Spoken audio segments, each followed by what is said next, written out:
Merci à tous. J'ai eu un contact avec Marc et puis je connais un peu le département pour plusieurs raisons. D'abord parce que on a avec ma femme une maison près d'Anote. Bon, j'habite à Antibes. Je vais me présenter un peu, hein, pour que, bon, c'est vrai qu'on ne se connaît pas. Je suis très heureux d'être ici, je vous remercie. Je suis président de la Ligue des droits de l'homme sur le secteur d'Antibes dans le 06. Je suis retraité, bon, vous en doutez. J'étais longtemps postier, enfin j'étais au PTT, mais j'ai travaillé aussi au Télécom. J'ai fait les trains-postes, des dirigeants de train-poste, j'ai failli venir comme directeur départemental dans le département du 04. Mais finalement ça ne s'est pas fait, j'étais en Ardèche. Voilà. Et je suis là parce que, bon, je suis des vôtres, hein. Bon, j'ai dit que j'étais à 1851, à la DMD, je suis aussi à la Libre Pensée, mais dans le département 06. Voilà. Et depuis que je suis à la retraite, je me suis beaucoup plus intéressé à l'histoire, je me suis toujours intéressé à l'histoire. J'ai un engagement qui vient de loin, hein. Moi, j'ai commencé à l'époque de la guerre d'Algérie. Je ne suis pas dépaysé avec ce qui se passe actuellement parce que je pense que ici il y a beaucoup de cheveux blancs comme les miens, donc ça vous parlera. La bataille d'Alger, ça nous dit peut-être quelque chose. Moi j'ai commencé ma prise de conscience école de la bataille d'Alger.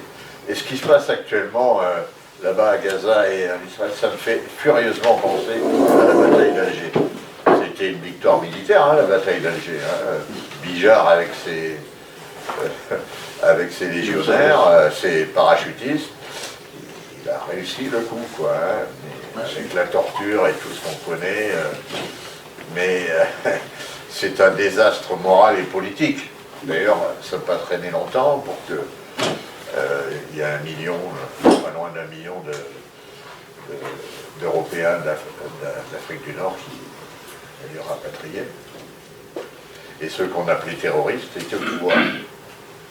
Je pense qu'on devrait réfléchir aux expériences de l'histoire, tu en parlais tout à l'heure. Donc j'ai été ensuite 68 président de l'UNEF à Clermont-Ferrand. Je suis auvergnat. Bon, si vous regardez mes bouquins, vous en douterez. Et j'ai été maire d'une commune là-bas, dans le banlieue de Clermont. Puis après ma carrière de postier, j'ai fini. Je voulais pas aller dans 06 parce que vraiment 06 même il y a 20 ans ça me plaisait pas, alors maintenant je vous dis pas, mais c'est Françoise qui est là, que je remercie et qui m'a amené et finalement bon, il y a quand même des choses intéressantes, enfin, surtout le climat, quoi. C'est le climat surtout. Ouais, les paysages aussi. Et puis bon, j'ai été attiré, le 04 j'étais attiré parce que 1851, on peut dire un mot aussi 1851, je pense que je fais injure de vous dire ce que ça veut dire. Moi je l'ai plutôt redécouvert quand j'étais directeur départemental en Ardèche. Mon épouse Françoise qui est là était directeur d'établissement à Cré, peut-être certains voient où c'est Cré, c'est dans la Drôme. Et il y a une énorme tour où on a mis en prison les derniers rescapés de l'épisode 1851, qui est parti de Man, Fort-Calquier, enfin, je pense que vous connaissez, hein, vous êtes des gens très avertis de l'histoire et des affaires de la République.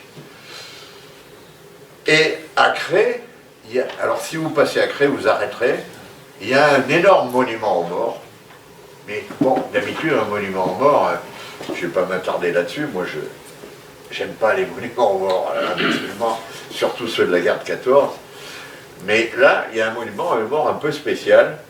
Ça a été érigé par souscription publique pour honorer les insurgés de l'épisode 1851. Un énorme monument aux morts, avec d'ailleurs un soldat qui n'est pas comme d'habitude, il ressemble beaucoup à un mec derrière les barricades, quoi. Si vous voyez, si vous allez à Cré, vous arrêterez devant ce monument mort, ça vaut le coup. Il a été érigé par souscription publique, en honneur et en souvenir des insurgés de 1851-52 contre le coup d'État de Napoléon III contre la République. Bon, je crois que je vous résume à peu près mon histoire. Je suis à la retraite, je me suis engagé aussi dans la Ligue des droits de l'homme. Et là, on a convenu avec Marc, je vais vous parler un peu de mes bouquins. On parlera d'histoire de France à travers mes bouquins, parce qu'ils sont tous sur l'histoire de France, mais une histoire de France que je considère qui a été complètement détournée, l'histoire officielle, l'histoire qu'on nous inculque, nos ancêtres les Gaulois et toutes ces choses-là. C'est une plaisanterie, enfin c'est pire qu'une plaisanterie, hein, comme tu disais, c'est une tragédie. On nous donne l'histoire telle que les dominants veulent nous la donner. Or, la véritable histoire du peuple, c'est pas ça. Et le grand projet de mes bouquins, tous, c'est de donner l'histoire du peuple, à partir du peuple, des petits paysans, ceux qu'on appelait les manouvriers, les journaliers, les paysans sans terre, des ouvriers. C'est eux qui ont fait l'histoire. Il y a un grand dirigeant politique et philosophe, oh, il a fait des choses chinois, qui a cette expression que j'adore. J'adore pas tout de ce qu'a fait cet homme-là. J'ai été un de ses adeptes pendant les années 68, quand j'étais président de l'UNEF à Clermont-Ferrand. Mais avec le recul, maintenant, on met les choses en perspective. Mais il a cette phrase, le peuple seul est le moteur, le créateur de l'histoire universelle. C'est le peuple. Et c'est sur cette idée-là que j'ai construit tous mes bouquins. Alors, il y en a, je vais vous dire quelques mots de mes bouquins, parce qu'on a convenu de ça, mais je dis tout de suite, je ne suis pas là pour faire une conférence ou amener des vérités ou des choses. Vous pouvez m'interrompre quand vous voulez. Je pense que le plus intéressant, ce sera d'avoir un débat. Il n'y a pas besoin d'attendre la fin. S'il y a quelque chose qui vous pose problème ou vous avez envie de dire, allez-y, on discutera. Ça sera beaucoup plus vivant. Bon, moi, le schéma de ce que j'ai à vous dire, c'est vous présenter mes bouquins et surtout l'histoire de France vue par le peuple, les gens d'en bas, comme dirait certains. Alors, je vais commencer par la saga. J'ai fait une saga historique sur les petits paysans auvergnats. Je suis originaire de la région, enfin, je ne suis pas né à Thiers, mes parents venaient de Thiers, mon père et mes grands-parents. Mes deux grands-parents sont morts à la guerre de 14, ce qui explique aussi peut-être beaucoup de choses de mes engagements. Je ne les ai jamais connus.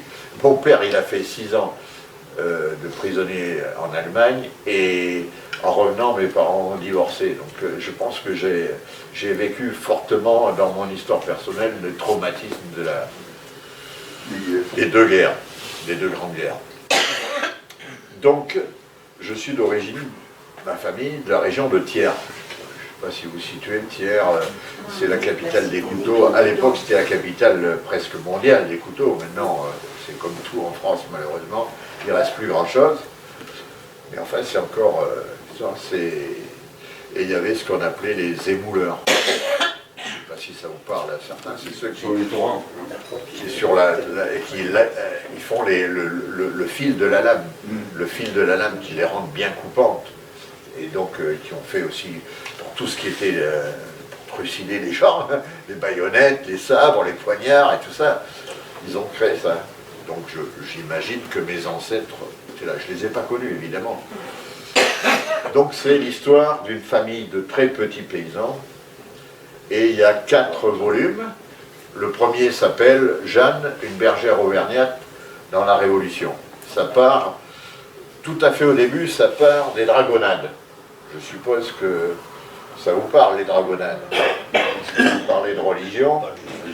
C'est le bon roi Louis XIV, notre grand roi, qui a imposé la religion catholique à tout le monde, et il y avait des récalcitrants qui étaient, d'ailleurs, les protestants, c'est le mot qu'on peut dire, hein, protestants, notamment dans le Vivarais, là-bas, dans les Cévennes, vous voyez, un peu... Oui, là, hein, voyez, et Mazet-Saint-Voix, je fais partir de Mazet-Saint-Voix, la famille.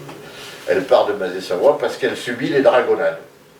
Alors les dragonnades, bon, en quelques mots, ils s'installaient sur le pays, c'était des dragons, des soldats de Napoléon, le mot veut tout dire d'ailleurs, Louis dragon. Hein Louis XIV. Louis XIV, j'ai pas dit Louis XIV? Napoléon. J'ai parlé de Napoléon. Oui, J'approche les 80 ans, alors... Bon, Louis XIV, ouais, c'est clair, hein. Les dragonnades. Bon, et ils s'installent sur le pays, et puis, bon, ben, jusqu'à ce que tout le monde soit catholique, quoi, avec toutes les exactions. Enfin, quand on voit ce qui se passe à Gaza, on peut comprendre ce qu'ils faisaient à l'époque. Hein. C'était à peu près la même chose, mais peut-être moins pire, finalement. Enfin, je sais pas, ça se discute. Donc ça commence aux dragonnades, après je fais en sorte que cette famille, alors j'ai inventé tout ça, hein, les personnages du peuple, bon, je fantasme que c'est mes ancêtres, admettons, hein, mais c'est un fantasme, je les ai créés. Donc la Jeanne, elle est fille d'un émouleur de Thiers, et qui est protestant. Là je tire un peu l'histoire par les cheveux, parce qu'il n'y avait pas énormément de protestants dans Thiers. Dans la région de Thiers. Par contre, il y avait, ce qui est très important, ce qu'on appelle les communautés paysannes. Communautés paysannes. Il faut dire qu'il n'y a pas que les bourgeois qui ont fait de la démocratie. Les paysans aussi. Ils ont même fait une sorte d'autogestion à cette époque-là. Communauté paysanne qui existait et qui a été très forte. D'ailleurs, je vous dis un exemple. Pour ceux qui ont suivi la politique, et je pense qu'il y en a beaucoup ici, comme moi, vous vous rappelez d'Arlette Laguillet, elle faisait des scores incroyables dans la région de Thiers. D'ailleurs, André Chassaigne, un dernier des Mohicans, qui a failli être président de l'Assemblée nationale, pour ceux qui ont suivi, il était de Thiers. Il est resté de ces communautés paysannes, cette espèce d'esprit un peu anarchiste, communiste, enfin on dit comme on veut, mais en tout cas très rebelle, très rebelle. Et donc je pense que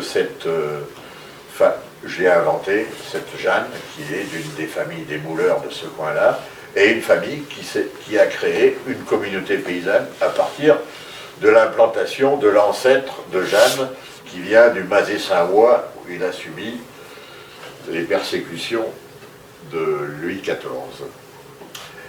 Et puis ensuite, elle traverse les épisodes de la Révolution. Alors sur les épisodes de la Révolution, je vais peut-être m'attarder sur un ou deux. Je pense qu'ici, vous êtes un public averti sur l'histoire et la question de la République, mais peut-être vous ne connaissez pas tout à fait. Il y a un épisode, il y en a deux épisodes, très importants. Il y a un épisode qu'on appelle l'affaire Réveillon. Ça vous dit? Oui.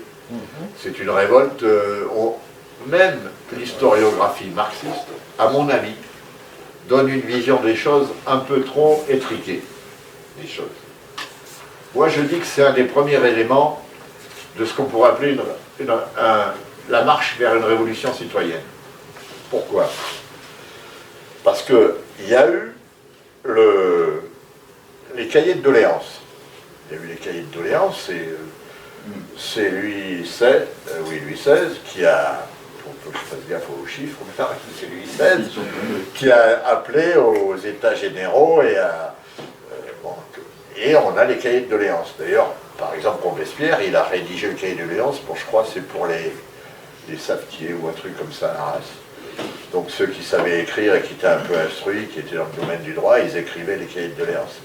Et à partir de là, on élit les députés, tiers état. Évidemment, les députés, bon, les femmes, zéro. Déjà, c'est clair. Puis alors, tous les petits, dont Jeanne, dont son père et tout ça, zéro aussi. Et notamment à Paris, encore plus que ça. Parce que je dirais, l'assiette électorale était variable selon c'était un espèce de morcellement. Le royaume de France, à l'époque, les droits n'étaient pas le même partout. Hein. Et donc, l'assiette électorale n'était pas la même à Paris que par exemple, à Thiers ou à tout ça. Et à Paris, ce qu'on appellera plus tard les sans-culottes, ils n'étaient pas invités à voter pour les députés, même des États généraux, qui pourtant déjà c'était... ils n'étaient pas invités. Ce qui fait que, qu'est-ce qui s'est passé? Et c'est là qu'on comprend l'épisode, l'affaire Réveillon, que l'histoire officielle appelle l'affaire Réveillon. On dit l'affaire parce que l'affaire, c'est déjà un peu suspect, une affaire, vous savez, hein, alors que c'est une révolution, c'est quelque chose de très... Il n'y a rien de suspect, du contraire. Eh bien, qu'est-ce qui s'est passé? Les bourgeois qui allaient être élus, qui étaient élus pour aller aux États généraux qui se passaient à Versailles, ils se réunissent dans l'hôtel de ville. Premier étage, ils discutent entre eux, c'est les notables de l'époque, ils discutent. Et il y en a un qui s'appelle Réveillon, qui est un fabricant de papier peint. C'est d'ailleurs celui qui a fait la montgolfière. Hein? Parce que la montgolfière est faite avec des papiers peints. Enfin, le même genre de matériaux. C'est déjà un industriel. Et lui, il a une idée assez géniale, elle n'est pas con, hein, du point de vue du libéralisme. Il y avait des péages à l'entrée des villes, ce qu'on appelait des octrois. Partout, il y a eu des octrois. C'était une sorte de TVA de l'époque. Pour le sel. Hein? Beaucoup pour le sel. Par ici, il y a beaucoup d'endroits qui s'appellent la gamelle. Mais pas que pour le sel. Non, mais tout ce qui rentrait et sortait de la ville, il y avait une taxe. Blouf! Tchouk tchouk. Alors évidemment, quand ça rentrait dans la ville, il faut payer la taxe, c'était plus cher. C'est comme maintenant, quand ils parlent de TVA sociale. Il faut éveiller l'oreille.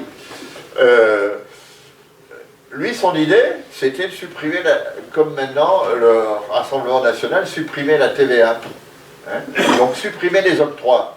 Et il dit, et comme ils étaient entre bourgeois, ils ne se gênaient pas trop, il dit, mais après, nous, on pourra baisser le salaire des ouvriers, puisqu'ils payeront le pain moins cher, ils payeront tout ce qui rentre moins cher, puisqu'il n'y aura plus l'octroi. C'était son idée. Après tout, son idée, bon, sur le plan strictement économique, elle peut se défendre. Mais c'est arrivé aux oreilles de ce qu'on appelle maintenant les sans-culottes. On ne les appelait pas encore les sans-culottes à cette époque. C'est juste avant le 14 juillet, tout là, hein, situé juste avant le 14 juillet, l'affaire Réveillon. Ça doit être en avril ou mai 1789, dans Paris. Et ils manifestent devant l'hôtel de ville pour dire nous, on veut avoir notre mot à dire dans ce qui va se passer là-bas à Versailles, les États généraux. C'est les mecs qui n'ont pas été ni élus, ni consultés, ni quoi que ce soit, c'est les pauvres types, quoi, les malheureux, et puis pas que les malheureux d'ailleurs, parce que les sans-culottes, il y avait aussi des petits boutiquiers, des petits fabricants, c'était le peuple, comme maintenant un peu, on veut le réunir aussi pour, certains appellent la révolution citoyenne, un peu plus large. Pas que le prolétariat au sens marxiste pur et dur, c'était le peuple. Et ils n'avaient pas à voix au chapitre, comme on dit, et ils manifestent devant l'hôtel de ville. Bon, alors c'est un épisode que je reprends dans le premier bouquin. D'ailleurs, parenthèse, le premier bouquin, Jeanne, le numéro 1 de la saga, j'en ai plus qu'un là. Hein. Si vous en voulez, maintenant, il faudra... Enfin, je vous dirai comment se le procurer auprès de... Parce que ne commandez surtout pas Amazon. Hein. Bon. Je suis raciste. Non. Bon. Je reviens à mon affaire Réveillon. Donc, le premier coup, le peuple, il est bon, hein, il est bonne patte, hein, il se disperse. La manif, le soir, elle se disperse. Là, je fais intervenir Jeanne et puis son amoureux dans cette manif. Je les ai créés. Je me donne le droit de les faire intervenir dans cette manif. Et comme il a une certaine autorité, son amoureux, parce qu'il a participé à ce qu'on appelle la journée des Tuiles. Je décris aussi la journée des Tuiles. Je ne sais pas si ça vous parle. Grenoble. À Grenoble, voilà, c'est pas loin d'ici. Bon, alors je ne parle pas de la journée des Tuiles. Vous connaissez tout, j'ai rien à vous apprendre. Donc, il a une certaine autorité, et c'est lui qui participe même à se faire disperser la foule le premier jour. Puis le deuxième jour, les autres, ils continuent à discuter, ils tiennent bien à leur idée.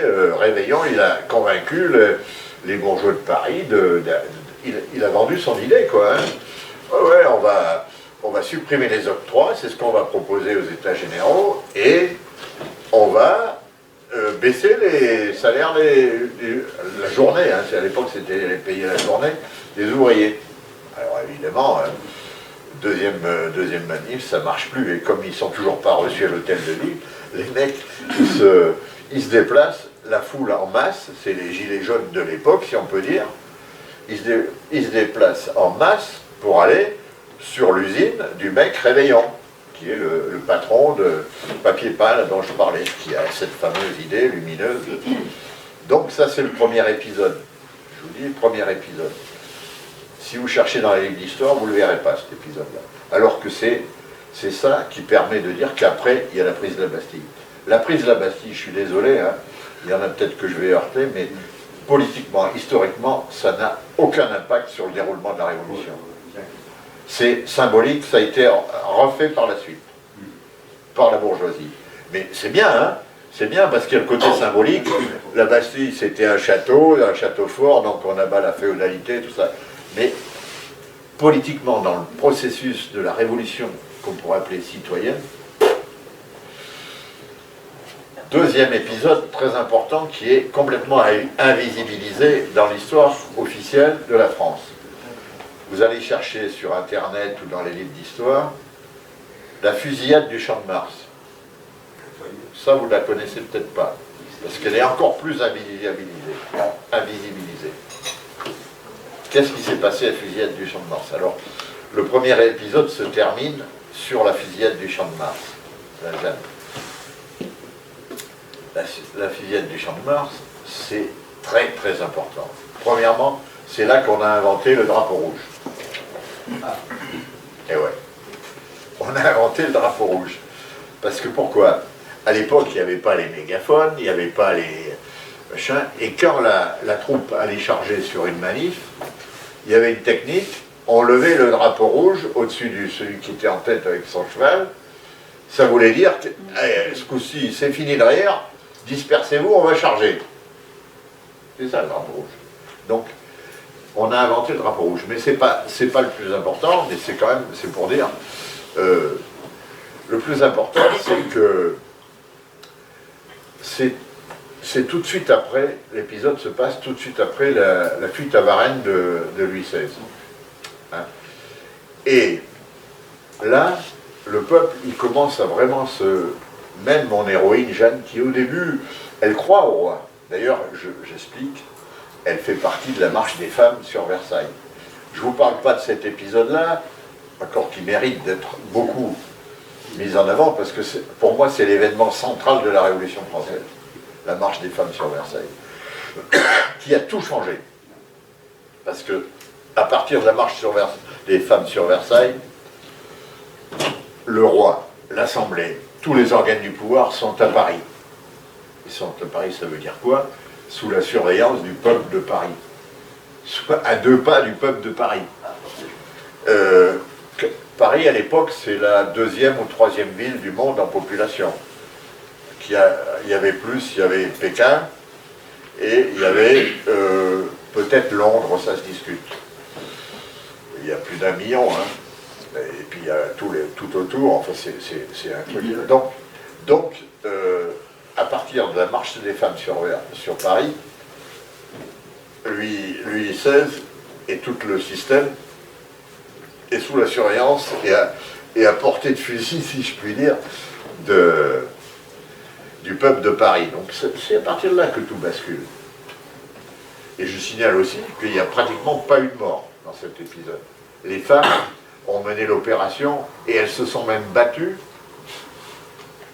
parce qu'il y avait des gens au sein du mouvement qui allaient chercher le roi et tous les autres à Versailles pour le ramener à Paris, qui auraient bien voulu faire la peau à Louis XVI et à Marie-Antoinette. C'est certain. C'était pas des gens intéressants. Pourquoi? Parce que c'était des gens du fameux Philippe Égalité, le père de Louis-Philippe. quel était l'objectif des gens qui travaillaient pour lui? Ben, c'était de se débarrasser de Louis XVI, parce que si on se débarrasse de Louis XVI, plouf, c'est lui qui est le régent, et donc ou même le roi, ça y est, c'est bon, quoi. Hein. Et comme il se présentait plutôt libéral et tout, comme on verra par la suite, c'était parfait. Donc ceux-là, ils auraient bien aimé qu'on liquide Louis XVI. Et en fait, les femmes se sont arrangées, ce que j'explique dans le bouquin, pour qu'il n'y ait pratiquement pas de mort. Il y a quand même eu 2 ou 3 des gardes, c'est presque rien, quoi, à l'échelle de ce qui se passe dans l'histoire. Pour vous donner une perspective là-dessus, puis c'est simplement une parenthèse, je suis en train de bosser actuellement mon prochain livre, ça s'appellera Les Rendez-vous chinois. Il y a une révolte en Chine qui s'est passée dans les années 1860 à l'époque de ce qu'on appelle les guerres de l'opium, quand on a voulu imposer. C'est les Taiping, ancêtres de la révolution communiste. Les Chinois la vivent comme ça. Je vous donne en mille combien que ça fait de morts. La révolution, les estimations, c'est des estimations. La révolution, la révolte des Taiping. Est-ce que vous avez une idée? Quelqu'un a une idée ici? Quand je vous dis, c'est de l'ordre de 15 millions de morts. Vous voyez? Et ça, et même peut-être plus. Peut-être, on ne sait pas. Hein. Donc là, bon, il y a eu 2 morts à la marche des femmes sur Paris, sur Versailles. Bon, alors je fais en sorte que mon héroïne, elle participe à... Parce que comme elle est de famille protestante, elle est la seule qui sait lire et écrire, de la bande, des maraîchères, là, qui vont à Versailles. Ils l'ont mis un peu, c'est comme le délégué syndical, si vous voulez, en avant, quoi. Et elle y est. Donc je reviens à la fusillade du Champ de Mars. Comme Louis XVI a été ramené de Varennes, là vraiment, plus personne ne croit beaucoup au roi, quoi. Vraiment, il a trahi, quoi. Et il y a ce qu'on appelait les clubs à l'époque, club des Cordeliers, club des Jacobins. Ils font une pétition pour la destitution du roi, et même certains, c'est Claire Lacombe, je crois, pour la République. C'est la première fois que ça apparaît, la République. Hein. Jusqu'à maintenant, il n'était pas question de République, hein, jusqu'à cet épisode-là, après la chute de Varennes, la fuite de Varennes. Et donc, ils se réunissent sur ce qu'on appelle maintenant la place de la Concorde. À l'époque, je crois que ça s'appelait la place de la Révolution, ou je ne sais plus. Mais c'était pas au Champ de Mars. Ou un truc comme ça, oui. Mais ce qui avait de particulier, c'est qu'avant, il y avait eu la fête de la Fédération. Donc là, on est en 1791. Et en 1790, le 14 juillet 1790, il y a la fête de la Fédération. La fête de la Fédération, là, il y a le roi, et il fallait prêter serment à la Constitution. Et le roi devait prêter serment à la Constitution, mais il était présent. Et c'est Lafayette qui est le général en chef de toutes les gardes, des gardes nationales, qui viennent de tout le pays. Donc je fais en sorte qu'il y en ait une partie qui vienne de Thiers aussi. Et c'est vrai, ça, bien sûr, je ne connais pas ceux qui sont venus, mais ça existait, des gens de tout le pays, d'où les Marseillais aussi, hein, qui venaient, y compris de Marseille, enfin de tout le royaume, parce qu'à l'époque c'est le royaume encore. Hein. La nation, elle n'existe que réellement qu'à partir de ce moment-là. Avant, c'est un royaume, c'est différent. Mais c'est un autre sujet. Donc je reviens sur ma fusillade du Champ de Mars. Ils ont fait une pétition au milieu de ce qui avait été construit pour la fête de la Fédération. Pour la fête de la Fédération, ils avaient fait un grand événement où on devait prêter serment à la Constitution. Il y a un hôtel de la patrie au milieu, et c'est comme un grand hippodrome romain, vous voyez, énorme sur l'actuelle place de la Concorde. Ils avaient construit ça. Énorme, immense. Et au milieu, il y a l'hôtel de la patrie. Donc les clubs, ils avaient décidé de faire leur pétition là sur l'hôtel de la patrie. Chacun venait. Alors, beaucoup ne savaient pas écrire et tout ça, donc on écrivait leur nom pour pétitionner pour la destitution du roi. Et là, c'était surtout les gardes nationaux qui étaient encore restés sur Paris, qui venaient de province, parce que certains avaient prolongé leur séjour, et puis le peuple de Paris qui venait pétitionner.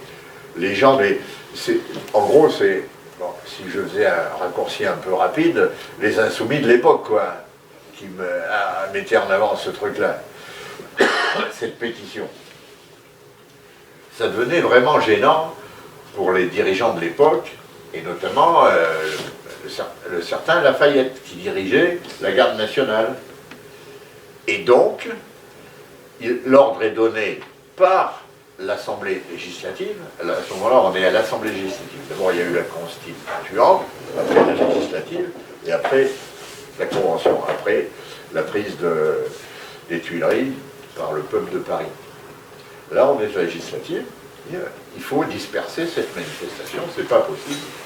Ça devient extrêmement dangereux. Et là, notre cher Lafayette, qui lui aussi est un compatriote, puisque c'est quelque part un peu un Auvergnat, eh ben, il fait tirer sur la foule. Et même sans sommation. Et même sans sommation. Il a même pas... Ici, il a sorti le drapeau rouge, mais après, tout de suite après... Alors, vous imaginez une foule pacifique qui vient pétitionner, et on lui tire dessus, comme ça, sans sommation. Et ça, dans les livres d'histoire, c'est un événement banal, et qu'on appelle la fusillade du Champ de Mars. Le Champ de Mars, donc la Concorde, hein, qu'on appelait aussi le Champ de Mars. Fusillade, c'est pas trop méchant une fusillade, hein, c'est pas un massacre une fusillade. Et puis à la limite, une fusillade, si vous analysez bien le contenu, comment dire, sémantique, une fusillade, ça peut tirer des deux côtés. Or, les manifestants, ils n'ont jamais tiré, ils n'avaient pas d'armes. C'est que la garde nationale qui a tiré. Et qui a tué, d'ailleurs, a tué. Alors, mon premier épisode se termine là-dessus. Ça s'appelle, le chapitre s'appelle « Mourir pour la République » parce que son amoureux à Jeanne, il meurt là. Voilà, c'est triste, ça se finit mal. Mais je continue avec le deuxième, Adélaïde et les Chouans auvergnats. Alors là, ça se passe à Thiers. Enfin, l'essentiel, le début en tout cas, se passe à Thiers, dans la région de Thiers, au-dessus de Thiers, Celles-sur-du-Rhône, tout ça. Là où il y a la famille de Jeanne, là. Et bon, Adélaïde, elle, c'est plutôt une bourgeoise, c'est la fille d'un maître coutelier. Et elle rêve d'aller à Paris. Elle rêve d'aller à Paris, rejoindre Jeanne, d'ailleurs, elle a entendu parler, et puis comme elles étaient sœurs de lait avec Jeanne, parce qu'à l'époque, pendant longtemps, il faut savoir les familles paysannes, les femmes paysannes, les femmes du peuple, elles nourrissaient les enfants, c'était les nourrices, les enfants du peuple. Donc il y avait ce qu'on appelait des sœurs ou des frères de lait, parce qu'ils avaient la même nourrice, quoi. Et elle a été sœur de lait avec Adélaïde. Donc Adélaïde, fille de bourgeois, veut rejoindre Jeanne à Paris. Mais auparavant, elle rencontre un fils de noble qui rêve lui aussi d'être officier, mais pour la Révolution à l'époque. Et elle se marie avec lui pour pouvoir aller à Paris. Voilà, c'est l'histoire d'Adélaïde. Pourquoi les Chouans? Parce qu'il y a eu, je relate l'épisode des soldats de l'an 2, comment ils ont été recrutés. J'ai été chercher un peu dans les archives sur la région de Thiers. À l'époque, la force de la France à l'époque, il faut savoir, c'est que la France à l'époque, c'était la Chine d'aujourd'hui.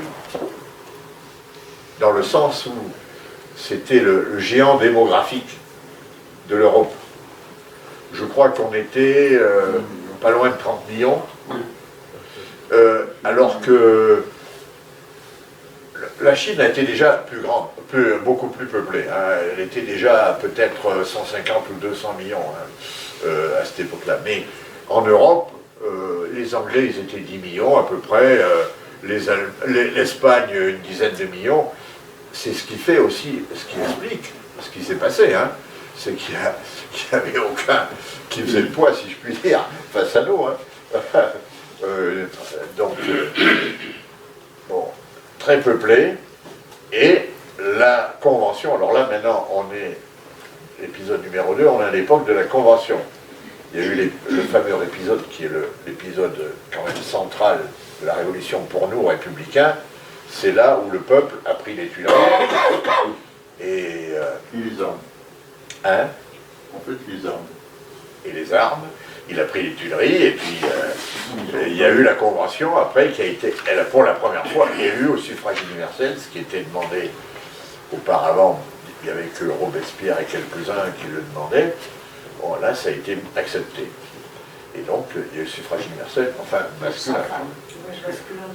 Mais enfin, là, tout le monde votait pour la Convention. Ils ont pris les Tuileries et ils ont déclaré la Révolution. Et donc, après, comme il y a eu l'invasion, donc ça vous connaissez, les fameux Valmy et compagnie, la Convention a décrété ce qu'on appelle la levée en masse. C'est-à-dire que, on a dit, 300 000 soldats, allez, pour recruter 300 000 soldats. Les autres, ils n'avaient pas les moyens de faire ça, parce qu'en plus, nous, non seulement on était beaucoup plus nombreux, mais en plus, les soldats, il n'y avait même pas besoin de les... Enfin si, il fallait quand même les nourrir, mais les armées des monarchies qui nous attaquaient, c'était tous des mercenaires qui devaient être payés, hein. Non, les soldats, je veux dire, on disait, voilà. Et alors, dans le district de Thiers, c'était organisé en district, je crois que c'était 1000, je ne sais plus combien, si vous lisez le bouquin, vous verrez les chiffres, mais chaque département, chaque district avait un nombre de volontaires à fournir. Et il fallait être 25 ans, je crois. Enfin, les détails, je ne me rappelle plus, mais il y a un certain nombre de volontaires, et en plus, après, les districts, ils déclinaient ça par commune. Chaque commune savait combien ils avaient fournir de jeunes soldats. Bon, là où il y avait un esprit révolutionnaire très fort dans les villes, tout ça, et dans les endroits les plus exposés à l'invasion des monarchies dans le nord et l'est, il n'y a pas eu trop de problèmes pour fournir des volontaires. Enfin, c'était pas des volontaires. Au départ, la première vague, ça a été des volontaires, mais la deuxième vague, ça n'a pas suffi. Il a fallu désigner. Donc après, ils ont mis en place un système pour comment étaient désignés. Vous verrez, si vous lisez le bouquin, le système assez sophistiqué qu'ils ont mis en place, c'est un peu comme le vote, quoi. Il fallait les trouver, et là, on tirait au sort, il y avait un chapeau, etc. Désigner les volontaires par commune. Et comme il fallait des endroits assez grands pour faire ces opérations de vote, là, enfin de désignation des volontaires, ça se faisait dans les églises. Et alors là, double crime, parce que, premièrement, déjà, le paysan, s'il n'est pas trop exposé au problème, il n'a pas trop envie d'envoyer ses fils à faire la guerre, surtout en période de moisson ou autre. Puis en plus, ils avaient fait la constitution civile du clergé qui faisait que maintenant les curés, ils étaient quoi si rémunérés par l'État, hein. Oui, rémunérés par l'État, hein. Ça, c'est le gros problème de la Révolution. Et donc, il y avait des curés réfractaires, ce qu'on appelait des curés réfractaires. Et alors là, faire des opérations comme recrutement de volontaires pour la Révolution dans les églises, vous imaginez, c'est pas possible, quoi, hein. D'où, bon, il y a des endroits, ça renaclait, puis il y a des endroits, ça fait plus que renacler. Et notamment dans le haut pays au-dessus de Thiers, il y a eu des vraies révoltes. Et des royalistes, enfin ceux qui étaient opposés à la Révolution, qui sont organisés pour s'opposer. C'est ce qui s'est passé en Vendée d'ailleurs, hein. Le processus que je décris là, en petit, parce qu'il a été bien réprimé, enfin bien contenu, on va dire, par les républicains et de Thiers, les sans-culottes et les jacobins de Thiers, ils ont su régler le problème bien, rapide et avec beaucoup d'humanité, parce que finalement, ils ont presque condamné à mort personne. Ça, c'est un peu grâce à Couton, je l'explique aussi. Couton, c'est ma grande référence. Hein. Je ne sais pas si certains connaissent le personnage. Couton, c'est un Auvergnat, évidemment. En plus, il est d'une commune, juste à côté de la commune où j'ai été maire, Orsay. Et notre bouquin que j'ai écrit sur Hudel du Mirail, qui était le président de la convention, la fameuse convention qui a fait l'Alvermas et tout ça, il est de cette commune. Vous verrez, ça s'appelle Hudel du Mirail.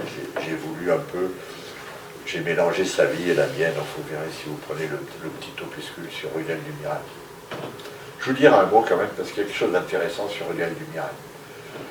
Donc le deuxième, il y a une chouannerie, il y a une bande de monarchistes, mais de paysans aussi, qui refusent la levée en masse et refusent la conscription, qui marchent sur l'église. Et il a fallu s'y opposer, quoi. Et, réprimer la manifestation, enfin la contre-manifestation, si on peut dire, des royalistes qui marchaient sur l'église. Ça, c'est un épisode réel hein, qui s'est passé. Ouais. J'avais une question parce que du coup, je vois souvent des gens de l'Action française, le groupe royaliste en France, là, se réclamer de l'héritage des chouans, ou des choses comme ça. Est-ce que du coup, c'était tous, le terme chouan, ça désigne vraiment que les monarchistes? Non. Ça désigne juste ceux qui résistaient à un recrutement forcé. La base politique du mouvement, ce qu'on appelle les chouans d'une manière plus générale, c'est comme on dit les gilets jaunes, mais ça recouvre plein de trucs. Les chouans, c'est pareil. La base politique, c'est le refus des paysans. C'est ça qui a donné une possibilité aux royalistes de pouvoir faire... et puis le fait que certains n'étaient vraiment pas éduqués populaires. C'est comme ils se retrouvent actuellement. Il y a des gens qui sont chez le Front National. Bon, on n'y peut rien. Ils sont un peu bas de plafond, certains, mais enfin... Excusez-moi. Le choix est décrit de façon extraordinaire par Victor Hugo dans 93. Absolument. Le paysan breton, il appelle ça, puisque la Vendée n'existait pas. Absolument. Oui, 93, je vous le recommande. C'est 93 de Victor Hugo, c'est une référence. Fournaise, mais Forges. Ouais. La Constitution de 93. Ouais. Fournaise, mais Forges. À la fois, c'est l'horreur, parce qu'une révolution, malheureusement, il y a des innocents qui se font embrigader par les royalistes, comme tu dis. Je crois que Robespierre, puis certainement c'est injuste, disait qu'on était en train de faire des contre-révolutionnaires. Au lieu qu'ils attaquaient de tuer les paysans, il fallait aller les voir, aller discuter avec eux. Et oui, c'est... Fournaise, parce que... c'est ce qui arrive à toutes les révolutions, quoi. Des fois, il y a des moments où on ne peut pas faire dans la dentelle, quoi. Et c'est vrai qu'à un certain moment, dans l'Ouest, ils n'ont pas fait dans la dentelle. Dans l'épisode que je raconte, qui est authentique, un épisode historique, bon, les personnages que je crée, ils ne sont pas authentiques. Enfin, je veux dire, je les ai créés. Adélaïde, je l'ai créé.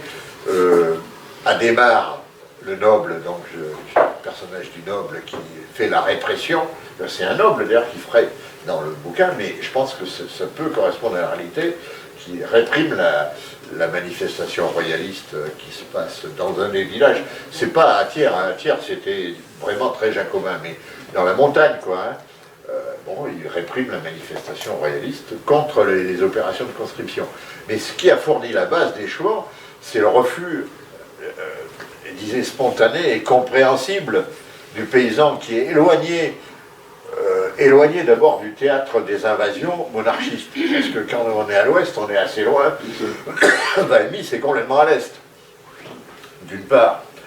Et puis, un peu embrigadé, parce qu'il faut reconnaître que le système qui existait avant, avec la religion catholique, c'est incroyable. Bon, il n'y a que le système médiatique actuel qui peut, par son efficacité, y ressembler un peu. Mais peut-être pas aussi fort. Parce que, regardez bien, si vous voyez les églises, il y a un endroit où le curé, il faisait son discours. Hein, comment on appelle ça? La chaire. La chaire. Vous voyez, il domine là, et il fait son discours. Tous les dimanches, vous avez droit au discours. Vous aviez droit au discours.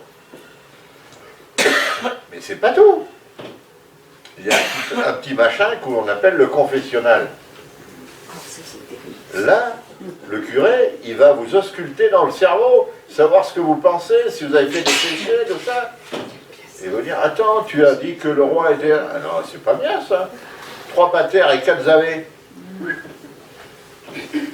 Il faut tout dire au curé dans le confessionnal. Vous vous rendez compte l'intrusion ça sur les consciences? Ils avaient un système avec la religion catholique de domination idéologique et politique du peuple qui était extrêmement perfectionné.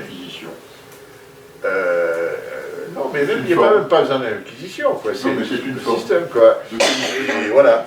Donc, il y a des gens qui... c'était pas vraiment comme actuellement, il y a des gens qui croient ce qu'on les écoute à CNews ou à BFM. C'est comme ça. Hein. Donc, il y aura des gens... Admettons, on va faire la révolution citoyenne. Il y aura des gens qui vont faire des chouanneries contre nous. Hein. Vous faites pas d'illusions. Hein. Vous faites pas d'illusions. Hein. Oui. Moi, j'arrive pas à comprendre un truc dans le sens où... Est-ce qu'il n'y avait pas aussi des mouvements plus anti-autoritaires qui refusaient un peu de rejoindre l'armée par un peu antimilitarisme ou des choses comme ça? Et qui étaient des gens plutôt révolutionnaires aussi, quoi. Ouais, mais enfin, ça, c'est... Je suis désolé, mais il y a certains aspects de l'anarchisme que je suis pas, que je partage pas. Parce que faire de l'antimilitarisme comme par exemple, je vous parlerai, si je parle de Exil républicain, le bouquin que j'ai fait sur républicain espagnol, il y a l'épisode du central téléphonique de Barcelone, où c'est les anarchistes qui avaient pris les centrales téléphoniques. Et bon, et puis il n'y a pas que les anarchistes d'ailleurs, il y en a qui ont prétendu faire la révolution contre le gouvernement républicain, alors qu'il y avait les franquistes. Bon, à des moments, il faut choisir son camp, camarade, comme on dit des fois. Et si quand on fait la révolution à Paris, qu'on lutte contre l'invasion des Autrichiens et des Prussiens qui veulent rétablir Louis XVI, et que tu te mets à faire la révolution contre la convention qui se bat comme ça, à mon avis, tu te trompes complètement. Hein. Ou au pire, tu es manipulé. Bon. Donc voilà. Mais ça, c'est mon point de vue perso. Je pense qu'il peut y avoir des points de vue différents. Hein. Je partage pas ça. Mais effectivement, il peut y avoir des gens qui sont rétifs à tout ordre. Et je peux comprendre, hein, parce que moi, c'est un peu mon cas. Mais il y a des moments, il faut avoir une vision un peu plus large et complète. Donc effectivement, ça peut exister. Je ne dis pas que ça n'a pas existé. Hein. Je dis pas. Mais ce n'est pas le fond de la question. Le fond de la question, c'est les paysans qui refusaient de partir très loin. Ils ne savaient pas, parce qu'à l'époque, il faut l'imaginer, hein, ils ne savaient pas où c'était Valmy. Hein. Ils n'en avaient aucune idée. Ils avaient entendu parler qu'on avait supprimé le roi, mais jusqu'à maintenant, on leur disait que le roi, c'était très bien. Et les mecs qui veulent prendre leurs fils pour les envoyer se battre. Non, c'est très facile de les retourner, ces gens-là. Hein. C'est ce qu'ils ont fait, les nobles. Excusez-moi. Et les curés. Tout à fait par hasard, parce que mes parents, d'une mère qui est née à Remiremont, une fois je passais à Remiremont, la seule statue qui est restée dans Remiremont, c'est pas un monument aux morts au milieu de la ville, c'est un gars avec le tricorne et le fusil, aux volontaires de 1792. Et ça rejoint ce que tu dis, c'est que sur l'Est, ils savaient que les Autrichiens arrivaient. Et là, ils voulaient défendre le coin. Bien sûr. Et cette histoire du volontaire de 1792, ça va beaucoup. Il n'y a plus beaucoup de statues qui existent de cette époque. Ça a servi à fondre les canons de Napoléon, à fondre les canons allemands. Enfin, la plupart des statues en bronze ont disparu. Il y avait le volontaire de 1792. C'est impressionnant, parce que ça a fait ce statut-là. Et quand même, Valmy, c'est l'Europe qui a fait connaître Valmy. Hein, absolument. Par les intellectuels qui assistaient à la défaite des gens payés, des mercenaires, en face d'un peuple. Voilà, d'un peuple qui monte et qui croit. Le symbole des chapeaux qui était balancé en l'air, c'est l'inverse d'une armée, ça. Absolument. absolument. Mais effectivement, des chouans, il n'y en a pas du tout ni l'Est, dans le Nord, il n'y en a pas. Parce que les gens, y compris tous, à Paris aussi, ils savaient que si on laissait venir... D'ailleurs, il y a un document qui est extrêmement important à comprendre pour la Révolution, c'est le manifeste de Brunswick. C'est-à-dire que c'est Brunswick, c'est le général en chef, le duc de Brunswick, des armées austro-prussiennes, qui envoie un manifeste au peuple de Paris, au peuple de France, qui, en gros, si vous ne remettez pas le roi, enfin, on va tous vous passer par les armes. Enfin, cherchez sur Internet manifeste de Brunswick, vous comprendrez tout.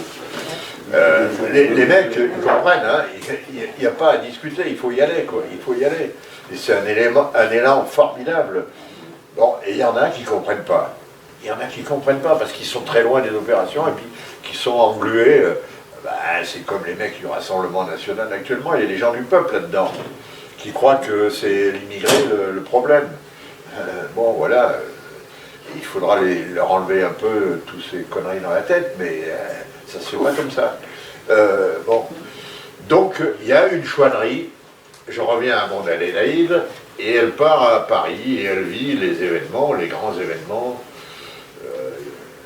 La vraie révolution, c'est à partir de la prise des Tuileries, et puis la Convention, les soldats de l'an 2, dont je viens de parler, tout ça.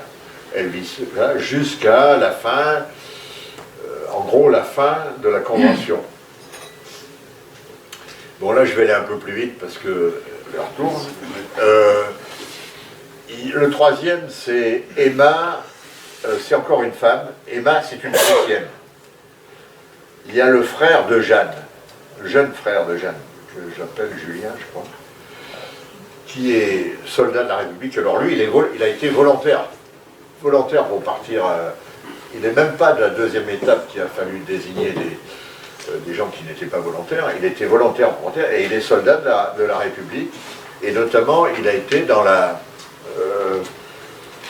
ce qu'on a, le régiment spécial qui devait garder la Convention, parce que chaque député avait droit à recruter, je crois, 3 ou 4 dans sa circonscription, enfin dans son département, pour aller constituer ce régiment. C'était en gros un régiment d'élite. Je pense, là je ne suis pas sûr de mon goût, mais je pense que la garde républicaine actuelle est quelque part le descendant de ça. Donc Julien, il est soldat de la République, et par le mécanisme des événements, bien qu'il n'ait pas tout compris, hein, il n'a pas compris, il se trouve à suivre Napoléon. Et pratiquement jusqu'à la bataille de Iéna, il suit Napoléon, quoi. Mais de toute façon, jusqu'à Iéna, Napoléon, bon, c'est un dictateur, mais enfin, il n'avait pas fait le pire, disons. Et alors, à partir d'Iéna, il y a un épisode, bon, je vous le dévoile, bon, mais ça fait rien, je ne sais pas si vous achèterez le bouquin, mais il assiste à quelque chose qui était assez courant à l'époque, hein, ça on ne le sait pas non plus, c'est que les troupes de Napoléon, elles pillaient pas mal aussi. Hein. Et comme ça allait très vite, là, notamment la Prusse s'est effondrée complètement, hein, après cette bataille, c'est en 1806 je crois.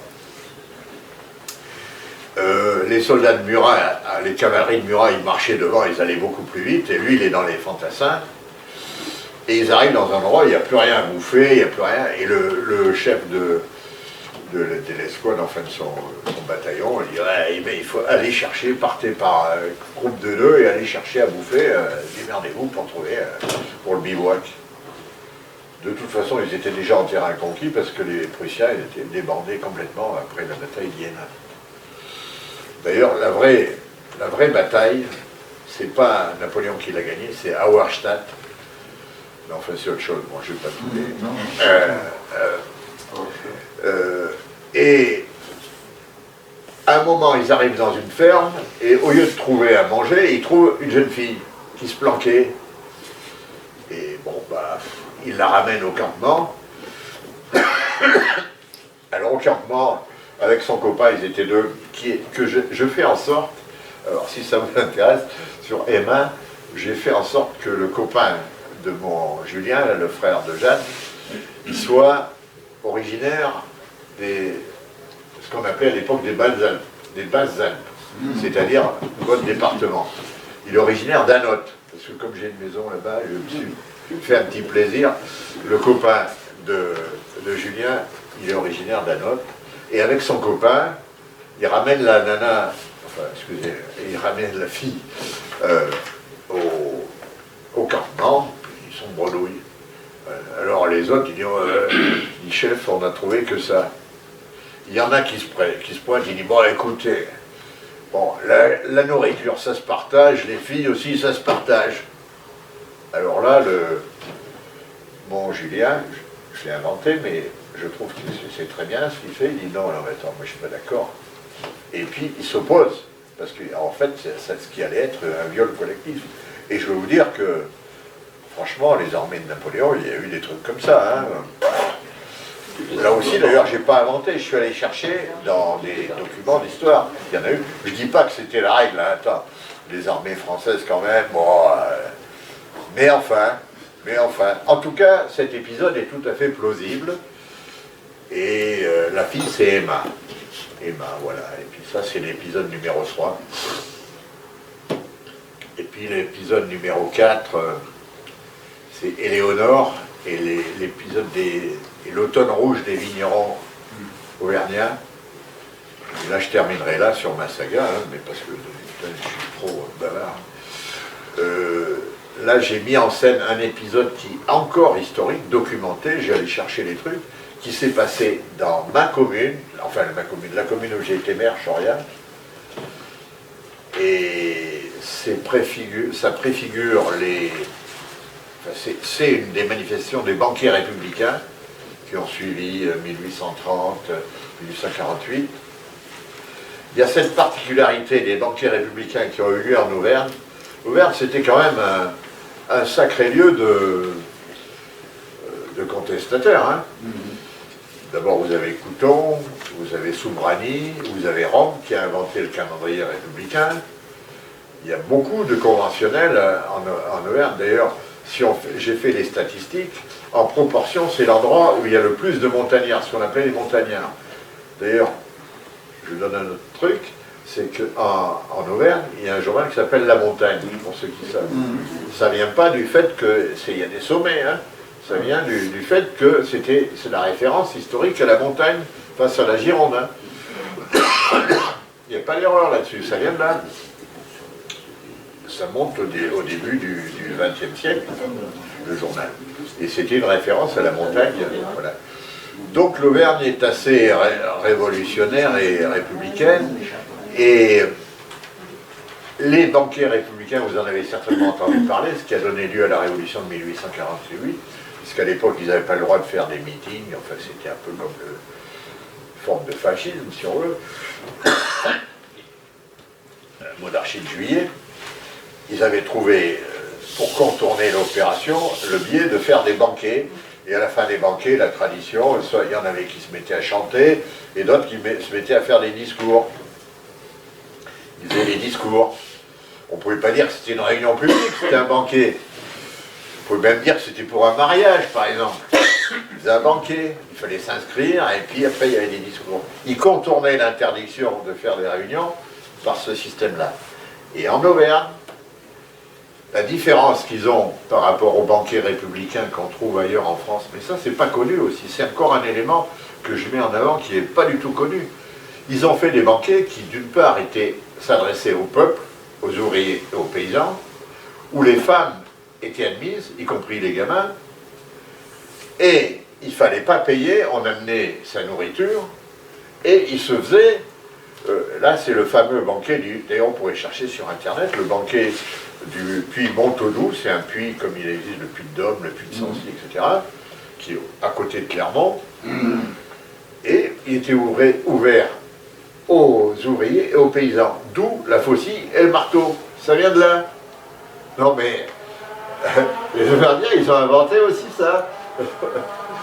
Faucille et le marteau, et le discours d'un certain, comment il s'appelle, le maire de Beaumont. perdu le nom.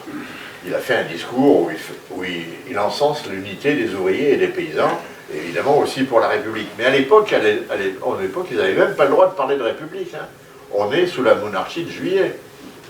On n'a pas le droit de parler de République. C'est la grande époque de Blanqui. C'est encore un illustre, mais lui, il est de plus bas. Il est né à Puget-Thénis. Donc, bon voilà. Et il s'est passé dans à l'époque de ces banquets, une révolte à Clermont. Alors là, une vraie révolte. C'est du gilet jaune en pire. Hein. Ils ont vraiment... et ils ont sorti les fourches contre les octrois. D'ailleurs, surtout, c'était les octrois qui... Et puis, pour la République, quoi. Et donc, je me réfère à cet épisode historique parce que à Choria, dans Mans, la commune où j'étais maire, il y a eu... C'est allé très loin, la révolte. Ils ont fait brûler tous les trucs de l'église. Ils ont fait un grand auto-da-fé dans la place centrale.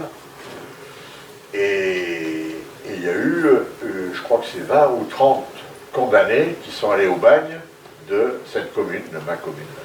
Alors je me reproche de n'avoir rien fait pour commémorer ça quand j'ai été maire. Parce qu'à l'époque, j'étais moins branché sur l'histoire, je n'étais pas allé chercher les trucs. Du coup, pour me rattraper un peu, j'ai écrit le bouquin sur Rudel du Miral, le conventionnel qui était de cette commune, et dont la maison est maintenant la mairie de la commune. Donc le quatrième épisode, ça se passe après la Révolution, c'est avant la Révolution de 1848, et les derniers chapitres se passent à 1848, et on voit apparaître Blanqui et tout ça. Je fais apparaître les événements, les personnages historiques. Donc voilà, je vous ai déroulé ma saga, et donc un peu l'histoire de France à travers ma saga, si ça vous donne envie de la lire. Je ne suis pas un grand littéraire. Je débute. Vous allez trouver certainement des défauts, peut-être même des coquilles, parce que, bon... Mais enfin, bon, j'ai essayé de faire ça. Mon optique, c'est de redonner au peuple son histoire. J'ai fait pareil pour les républicains espagnols. Vous trouverez dans Exil républicain l'histoire, la vraie histoire des républicains espagnols. C'est part de l'histoire du père de ma femme et de la famille de sa mère. C'est de l'histoire authentique. Notamment un truc qui frappe un peu les esprits, c'est que son père, il a pu passer la frontière et échapper au camp d'Argelès, parce que comme il était très jeune, il s'engageait à 16 ans en 1936. Donc à la fin de 1938, il avait 18 ans, 18 ans un peu plus, déguisé en femme. Et ça, c'est son... Enfin, j'imagine que c'est son capitaine qui lui a demandé. Enfin, vous verrez si vous lisez le bouquin. Donc c'est Exil républicain sur les républicains espagnols et l'histoire de la République espagnole. Et surtout, ce que je mets en évidence, une chose aussi que là, on ne restitue pas aux républicains espagnols, c'est qu'ils ont sauvé la gauche et le peuple de France 2 fois au moins. Pendant la résistance, parce qu'ils forment l'ossature militaire et même un peu politique de la résistance française. Hein? D'ailleurs, les premiers chars qui sont rentrés à Paris, ils avaient les noms de batailles de la guerre d'Espagne. C'était la Nueva, c'était les Espagnols avec leur matériel. Absolument. C'était la Nueva. Voilà, la Nueva, la fameuse Nueva. Donc, c'est ça que je raconte, et c'est aussi pour redonner aux résistants, enfin aux résistants et aux républicains espagnols la place qu'ils doivent avoir. Et moi, j'attends avec impatience le jour où on rétablira la République en Espagne. Mais enfin bon, ceci dit, en ce moment, l'Espagne, elle sauve un peu l'honneur.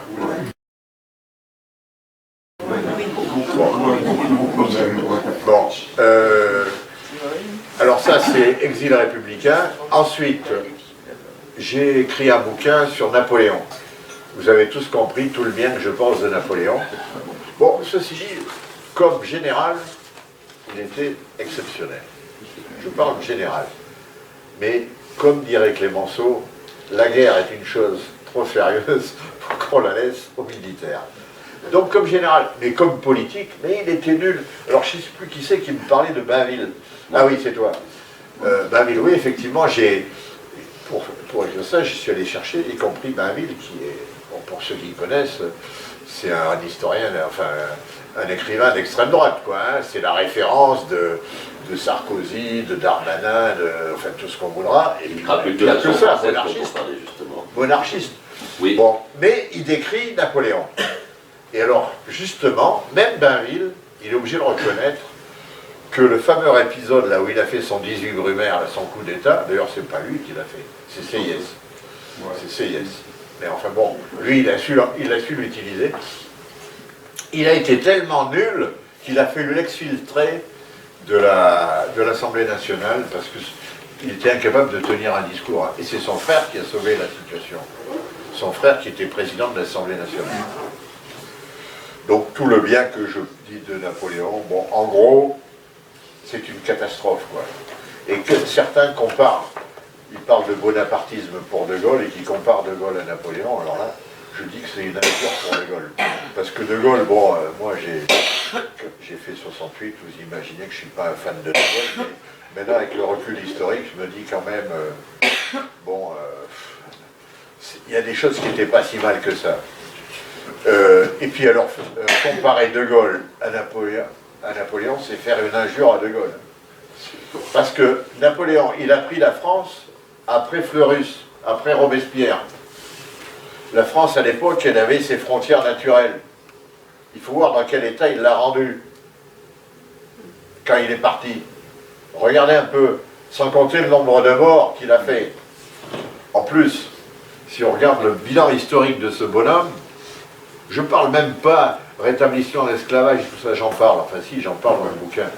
Mais le bilan historique, c'est-à-dire qu'il a labouré l'Europe et le territoire de l'Allemagne, enfin de l'ancien Saint-Empire romain germanique, il l'a labouré avec ses soldats, il l'a rançonné, il a suscité, parce que il a suscité une haine chez les Allemands et une volonté de forger une entité politique qui soit capable de rivaliser à cette France qui à l'époque était de loin la plus forte, je l'ai dit, on était la Chine de l'Europe à l'époque.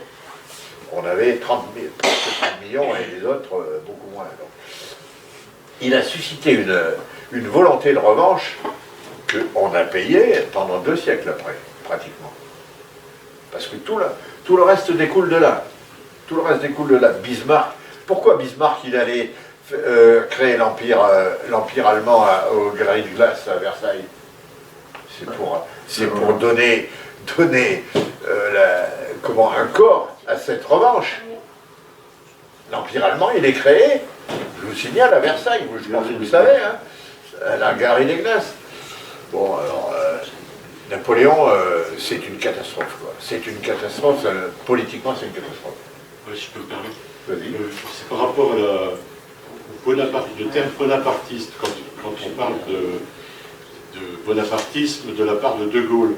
En réalité, c'est par rapport à la constitution de la Ve République, qui est née d'un coup d'État, je dis pas de bêtises, qui est née d'un coup d'État, et ensuite des institutions qui font que on minimise la possibilité du peuple de pouvoir avoir son expression de nature. Je suis d'accord avec toi. Mais alors, tu vois, par exemple, et en même temps, j'insiste un peu là-dessus, parce que c'est Napoléon, je crois, qui disait quand je conquis un pays, je prends la religion de ce pays. Si je vais en Égypte, c'est ce qu'il a fait, je deviens musulman. Si je vais au Moyen-Orient, enfin, je ne sais plus comment il disait exactement, je deviens juif. En France, je suis catholique. Et puis, mais il utilise l'Église et toutes les institutions qu'il peut, il le dit clairement. En même temps, tu as raison de le dire, c'est l'horreur, parce que quand tu vois ce qu'il a fait en Égypte, ils n'avaient plus les moyens de l'armée, n'avaient pas les moyens de nourrir les prisonniers égyptiens.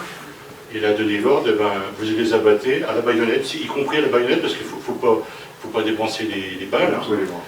On ne peut pas les nourrir, on les tue. Et il disait en Prusse, j'ai étudié un peu le truc, hein, c'est des citations qu'il a faites, qui sont issues de ses discours, enfin, si on peut parler de discours, c'est de toute façon, enfin je ne sais plus ce que je voulais dire, mais en tous les cas, c'est l'utilisation de la religion, c'est les préfets qui décident, alors qu'au départ, la Révolution française, c'était la commune. Hein, c'est la commune. Absolument, oui, c'est depuis la lui base de que la démocratie. les maires et les conseils municipaux sont nommés par le préfet. Et tu vois, c'est pour ça que, bien sûr, il faut en mettre les Non, choses mais en place. je vous renvoie un bouquin sur tous ces aspects-là. Oui. Mais ils sont tellement connus, ces aspects-là, que comme je vois que je sais que vous êtes des gens très avertis, je ne vais pas. Bon, l'histoire de Napoléon, il n'y a pas besoin de déconstruire tout ce qu'il a fait. Il a remis en place aussi le livret ouvrier pour les ouvriers. Vous savez que les ouvriers, ils avaient à avoir un livret pour se déplacer. Autrement, accusé de vagabondage. Enfin, c'est les horreurs à tout point de vue. Mais je m'arrêtais sur De Gaulle parce que je dis que c'est même une injure de faire à De Gaulle. Parce que si on regarde bien, De Gaulle, il a pris la France qui était au fond du trou. Il l'a remis à peu près convenable en 1945. Il avait une France qui était un système pétainiste, c'est à peu près ce qu'on fait de pire en antidémocratique. Il a remis quand même la démocratie. Je dis que c'est l'antithèse. Alors bien sûr, sur la forme, il y a le coup d'État pour faire la 5e République. Je suis partisan de la 6e, donc je ne suis pas un fan de la 5e, hein. Mais je dis que Napoléon, c'est tellement horrible d'une certaine façon que même le comparer à De Gaulle, c'est faire une injure à De Gaulle, si on regarde bien. Parce que ce qu'il a fait, la France, il l'a rendue toute rabougrie à la fin. Alors c'est vrai que son affaire, il a su bien la vendre, et puis ça a un côté de panache. Ce mec, il avait un culot pas possible. C'est du Sarkozy puissance 1000, quoi. Hein. Napoléon Bonaparte, c'est pas lui qui a pris le pont, c'était un petit tambour. Absolument. Par contre, ce que j'aime bien, je crois que c'est peu connu, les Corses eux-mêmes, entre 1813 et 1815, l'appelaient l'ogre. Ils prenaient les enfants, ils les rendaient pas. Mais bien sûr, c'est ça, oui. Ça aussi. Bon, c'est peut-être les gens de Paoli qui racontent ça, mais en attendant... Non, mais c'est tout le monde. Enfin, mais c'est les ennemis aussi de la France qui l'appelaient l'ogre. Mais c'est vrai que c'était comme un ogre, hein, parce que c'est de ça qu'il est mort, d'ailleurs. Parce que, alors ça, je le mets en scène aussi, parce que ça, c'est dans Emma. Vous verrez la question de la désertion. Ça apparaît, parce que à un moment, le pauvre Julien, donc je reviens à Emma, le numéro 3 de la Séguin, Julien, le frère de Jeanne, là, dont je parlais, qui est soldat de Napoléon, qui, après la bataille de Iéna, il est considéré comme déserteur. Et le boulot des préfets à l'époque, c'était de faire la chasse aux déserteurs. C'était le principal job, hein, parce qu'il fallait fournir des soldats. Et chasse aux déserteurs. Et ce pauvre Julien, qui est parti pour protéger la Emma, là, du viol collectif, bah, il est considéré comme un déserteur. Et donc, bon, vous verrez, enfin, je ne vais pas vous dévoiler toutes les histoires. Je termine avec Jeanne d'Arc, c'est mon dernier, enfin non, pas tout à fait. Il y en a un autre, mais je ne l'ai pas encore là, c'est Racine paysanne. Mais Jeanne d'Arc, alors j'ai essayé de faire pour Jeanne d'Arc, comme j'ai fait pour Napoléon. C'est-à-dire que Napoléon, on nommé c'est l'idole, il dit non, c'est pas du tout une idole. Ça va pas. C'est une catastrophe pour la France, et alors, du point de vue de la démocratie et de la République, bon, ça, je ne veux pas vous raconter, vous, le public qui est là, il n'y a pas besoin d'expliquer. Mais Jeanne d'Arc, c'est l'inverse. On nous la présente comme une petite... non. Et je suis vraiment persuadé que ce que j'explique, c'est vrai, mais je ne suis pas assez historien, mais c'est une jeune paysanne rebelle qui en avait marre. Parce que la guerre de 100 ans, mais c'est quoi? Mais c'est une horreur absolue pour le peuple des campagnes, les paysans. C'est une horreur absolue. Parce qu'il y a les bandes de mercenaires, des différentes bandes qui font la guerre. Quand elles ne sont pas payées, elles se payent sur le territoire, sur la bête, comme on dit. Et pour le paysan qui, lui, n'a pas de château fort pour se protéger, qui n'a rien, c'est l'horreur absolue. Et il fallait mettre un terme à cette guerre. Il y en a un qui a compris d'ailleurs. Je me suis beaucoup inspiré de lui, c'est Daniel Ben Saïd. Peut-être certains connaissent. C'est une chapelle trotskiste qui est différente un peu du POI. Lui, c'est un grand intellectuel, Daniel Ben Saïd. Il a écrit un bouquin qui s'appelle Jeanne de Guerlas. Je vous le conseille, comme 1793 de Victor Hugo. Et celui de Renan aussi. Renan, il a écrit sur cette là. Oui, ah ben aussi, comment, le grand historien républicain Michelet. Oui, c'est Michelet, en fait, c'est pas Renan. Je me trompe, je crois que je me trompe. C'est Michelet. Ah oui, Michelet, oui. Mais j'en parle dans le bouquin. Alors celui-là, c'est un plus petit, c'est une sorte de pamphlet, quoi. Je fais parler Jeanne à une féministe de notre époque. Elle s'adresse à une féministe de notre époque. Bon, je vous laisse découvrir. Il y a 3 femmes de cette époque-là. Il y a Jeanne, il y a Yolande d'Aragon, la reine, la mère du bon roi René. Peut-être que ça vous parle, parce qu'il était le roi de Provence, là. Et il y a la 3e, c'est, comment elle s'appelle, Mélenchon, il en parle souvent. C'est la première qui fait des poèmes en français. Merde. Christine de Pisan. Ces 3 femmes-là, ce sont elles qui ont fait basculer l'histoire à ce moment-là. Et ça, on ne le dit pas. C'est comme la marche des femmes sur Versailles, on ne le dit pas. Je voulais revenir là-dessus. Vas-y. Je voulais revenir là-dessus parce que je pense que c'est... Je te remercie d'avoir insisté sur le point, parce que je crois que par rapport à la Révolution française, c'est un des épisodes les plus importants, non seulement parce que ce sont des femmes qui se mettent en mouvement, mais sur le thème du mouvement, c'est-à-dire on va chercher le pain, et le représentant du pain, c'est le boulanger, la femme du vitron, là. Mais également, c'est le moment où il y a un basculement du rapport de force, qui se traduit par le fait que ces femmes qui vont chercher Louis XVI, au moment où il dit un symbole, embrasser la bague, etc., elles refusent, elles disent on n'embrasse pas la bague d'un valet. Et ça à ce moment-là, dans la rhétorique, comment on appelle ça, dans le narratif, quoi, ça change tout. Parce qu'à partir de ce moment-là, le peuple sent qu'il est loin d'une autorité qui le place, sinon à égalité, peut-être en supériorité au monarque qui est en train de déchoir. Donc c'est un épisode important. Alors souvent, c'est toujours hasardeux de vouloir faire des parallèles avec la situation actuelle, mais elle pose y compris la question du pouvoir d'achat, c'est-à-dire pouvoir manger, et la question de vivre dans un monde en paix.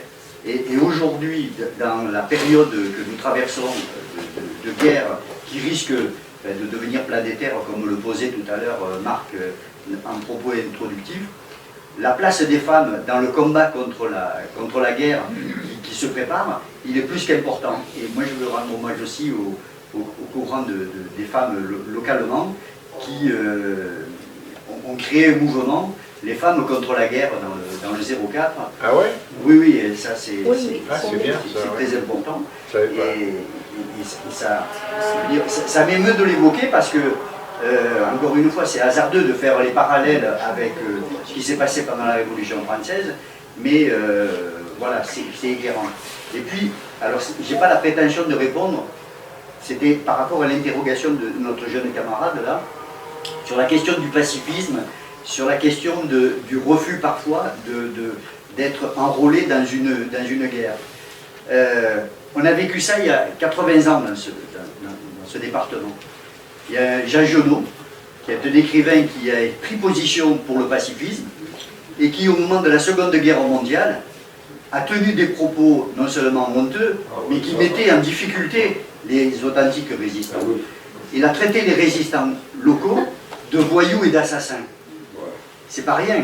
D'autant qu'il a écrit cela dans des feuilles de nazis, quoi, hein, dans des revues, notamment dans La Gerbe, dans Grégoire, etc. Et il a tenu de tels propos, y compris plus que déplacés, quoi, je veux dire, qui lui mettaient en cause. Il a donné des noms qui a abouti dans la nuit du 4 au 5 décembre 1943 à une véritable rafle au Contador, où 27 résistants ont été raflés, 3 sont revenus, les autres ont été assassinés ou à Berck, ou à Melk, ou à Mauthausen. Et donc le souvenir de régionaux, le grand écrivain, c'est aussi un grand collaborateur. Donc parfois, je te remercie la pour ton situation intervention. historique fait que le prisme peut être modifié. Non mais, oui vas-y. Mais s'il y en a d'autres qui veulent intervenir là-dessus... Est-ce que Marie-Thérèse, oui, vas-y. elle pourrait Oui, nous expliquer? je voulais dire aussi quelques mots, sans non plus, comment dirais-je, s'éloigner de ce qu'on disait de la prudence à avoir, à ne pas transposer des événements historiques dans notre époque contemporaine. Mais malgré tout ce que vous avez pu dire de la nécessité, on va dire, des monarchistes à un moment donné d'employer tous les moyens, y compris la répression par les armes, pour mobiliser, on va dire, le plus largement possible dans la population. Aujourd'hui, il se passe aussi, enfin, il est prévu aussi une déclinaison de la politique macroniste de militarisation de la jeunesse et d'enrôlement des chômeurs contre leur gré, quelque part, hein, de manière très autoritaire, notamment dans notre région PACA, où il se déroulera donc le 23 mai prochain, au Palais des Sports, une sorte de spectre d'éthique, on va dire, de rassemblement en fait des jeunes, des jeunes et donc des chômeurs, pour les enrôler, on va dire, les uns à rentrer dans l'armée et les autres à prendre des emplois dans l'industrie militaire. Donc cet événement, il est organisé par la région PACA, Muselier, avec bien sûr l'appui du ministère des Armées et puis de tout le bataillon. Là, le palais à Marseille, alors ça se passe, non? Le palais des sports à Toulon, excusez-moi. À Toulon. Ouais, oui, j'ai oublié de dire, l'événement s'appelle Toulon Défense Event. En plus, voilà. En anglais. En anglais, voilà. Très français, ça. Et donc, cet événement est, comment dirais-je, oui, une mise en place, on va dire, concrète et imminente, puisque le 23 avril, c'est dans 15 jours, quoi. Le 23 avril, excusez-moi, c'est dans 15 jours, là. Oui, pardon, c'est le 23 avril. Et donc pour dire que enfin bref, Macron avec tous ses ministres sont en appui finalement de la déclinaison de la politique de Muselier, qui avait déjà déployé, on va dire, décliné ses intentions fin 2025. Donc je pense que c'est un questionnement quand même à avoir pour nous ici, libre-penseuses, libre-penseurs, pour essayer de voir avec nos amis de la libre-pensée du 13, hein, à Toulon, là, du 13. Ah, c'est 83. Bref, allez, toute la région PACA, toutes nos fédérations, je dois être un peu fatiguée, excusez-moi, toutes nos fédérations de la libre-pensée de PACA, pour essayer de participer, j'imagine, à des mouvements en réaction donc, à cette opération-là.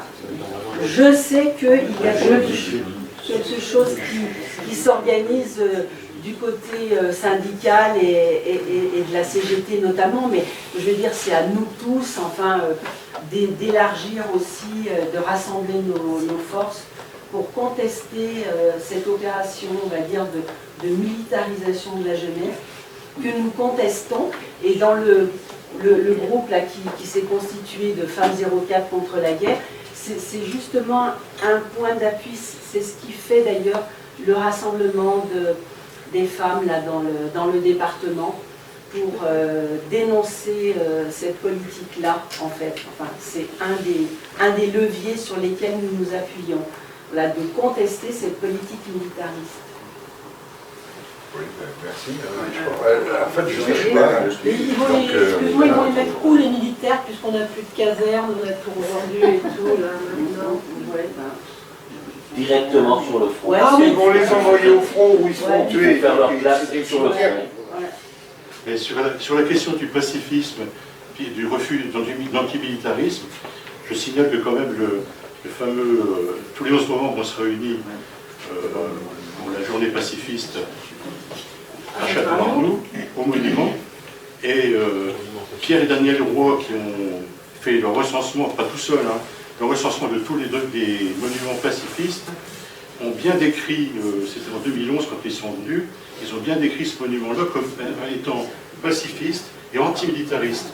Alors on le voit parce que quand dans un, j'ai appris ça, hein, quand sur un monument vous voyez qu'on casse une épée ou une arme, c'est antimilitariste.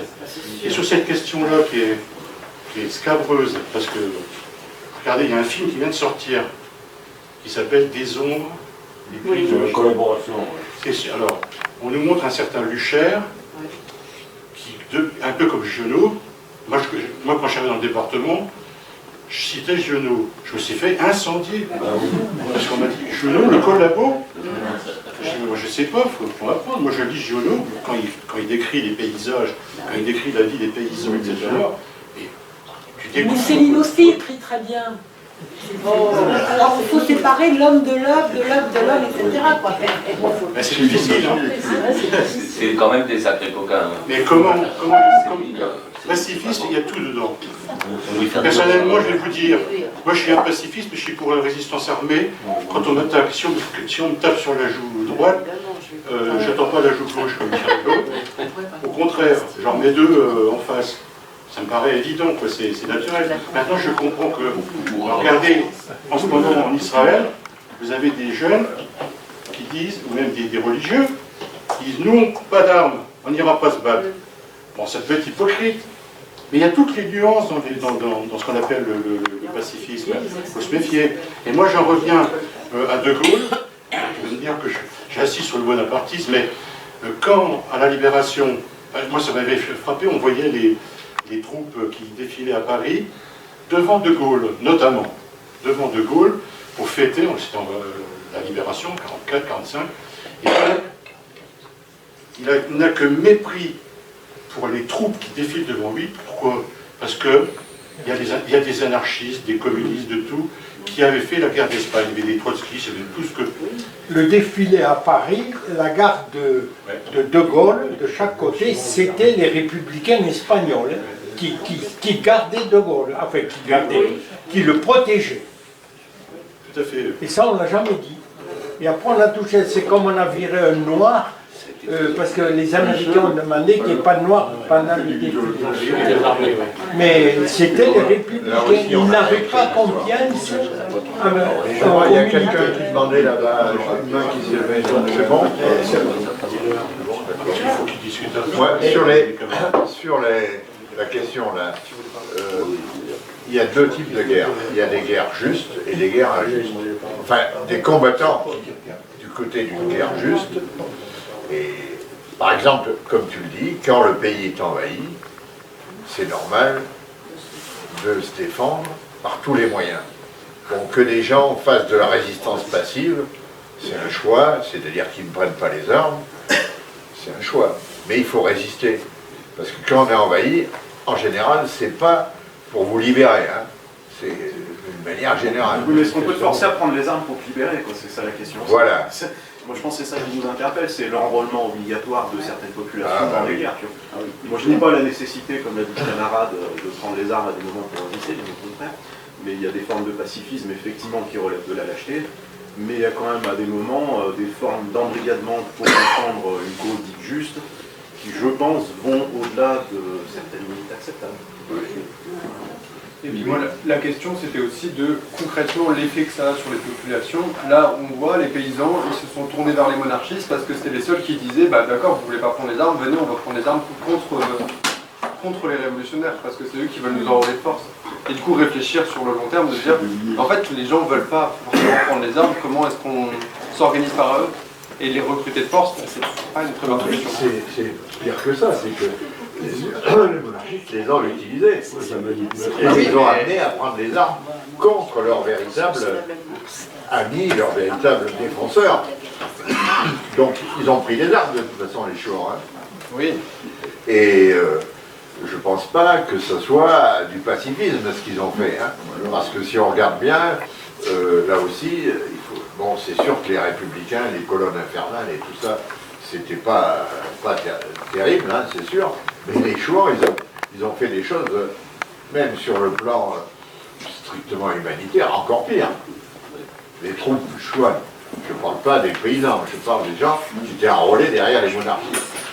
Je voudrais poser une question, parce qu'on parle souvent de... vous avez parlé de l'armée de l'an 2, donc donc on passe d'un recrutement volontaire à un recrutement forcé, mais ça me semble correspondre aussi, donc si c'est l'an 2, c'est 1794, et donc ça me semble plus ou moins correspondre, donc je voudrais avoir une précision à ce sujet, ça semble plus ou moins correspondre à la chute de Robespierre et de Saint-Just, et de la prise du pouvoir, parce qu'on a appelé la Convention thermidorienne.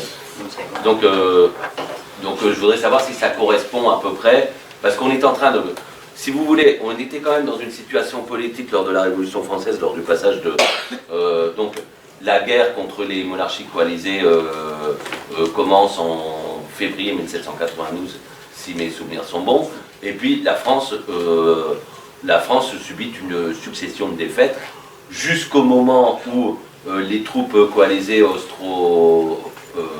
austro-prussiennes sont à peut-être 200 km de Paris et que le général Brunswick publie son manifeste. Ça pète dans Paris, il y a la prise du palais des Tuileries le 10 août 1792. Et ensuite, la première bataille qu'on gagne, c'est le 20 septembre 1792, la bataille de Valmy, où il s'est pratiquement rien passé en fait, si ce n'est qu'il y a eu des bandades des troupes coalisées. Et le lendemain, la Convention proclame la République. On proclame qu'à partir de ce jour, tous les actes officiels seront pris au nom de la République française. Donc il me semble que ce recrutement forcé correspond au moment de la chute de Robespierre et de Saint-Just et de la Convention et de la naissance de la Convention thermidorienne. C'est exact. Ce qu'on appelle la conscription. Oui. C'est une loi Jourdan, je crois, ou je ne sais plus. Il faut chercher ça. Mais c'est pas à l'époque de Robespierre, c'est sûr, c'est après, oui. Parce qu'ils ont pris l'habitude, et je le répète, on était la Chine de l'époque. Il y avait 30 millions, il y avait... D'ailleurs, quand vous regardez les populations des communes, par exemple, moi, la commune, je dis ma commune, c'est plus ma commune, mais Choria, là où j'ai été, elle avait plus d'habitants à cette époque-là enfin, autant d'habitants que maintenant. Alors que maintenant, c'est une commune de banlieue de Clermont, elle a 2000 et quelques, ou 2000. À la Révolution, elle l'avait déjà.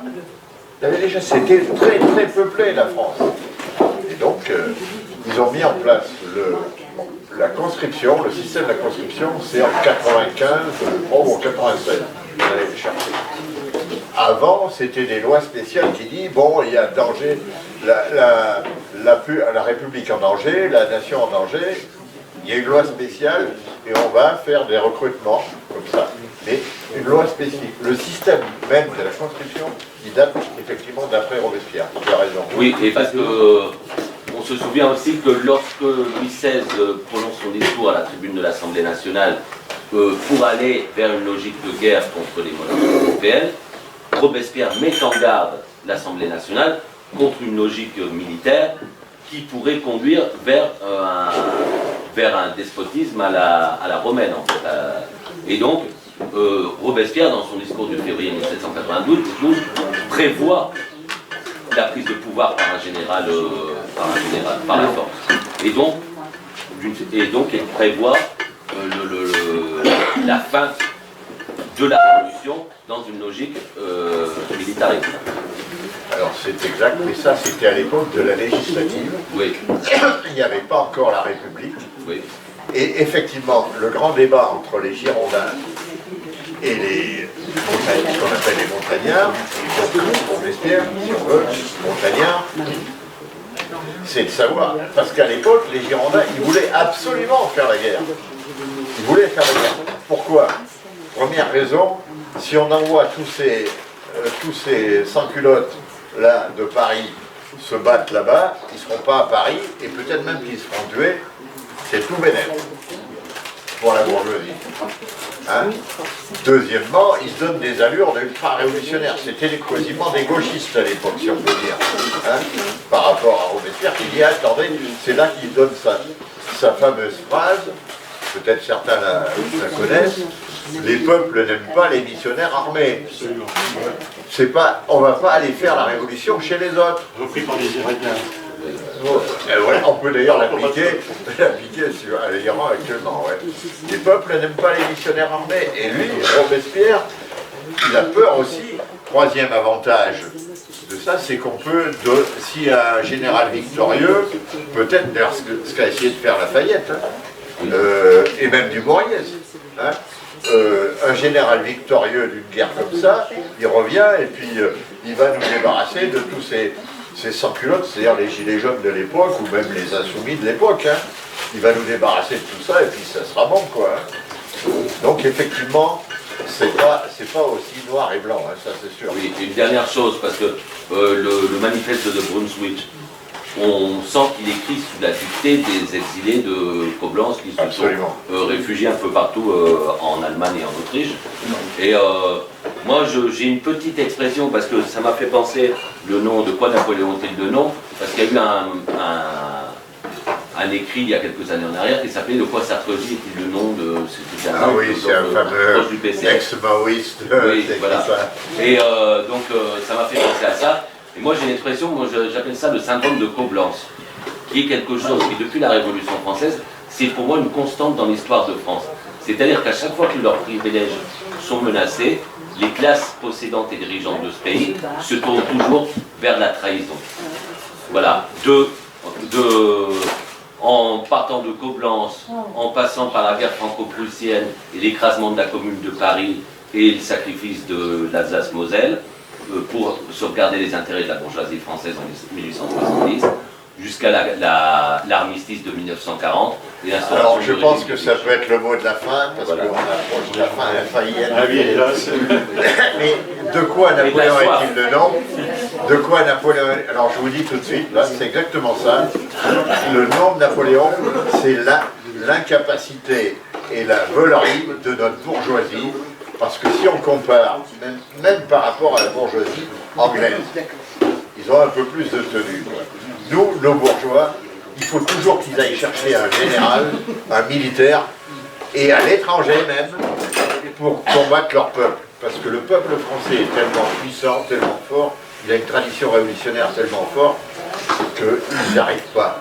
Ils vont chercher un Napoléon, et puis après ils vont chercher Bismarck pour mater la Commune de Paris. Enfin, ils vont toujours chercher à l'extérieur.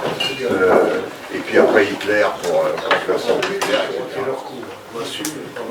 Et voilà. Paul, merci. Bravo.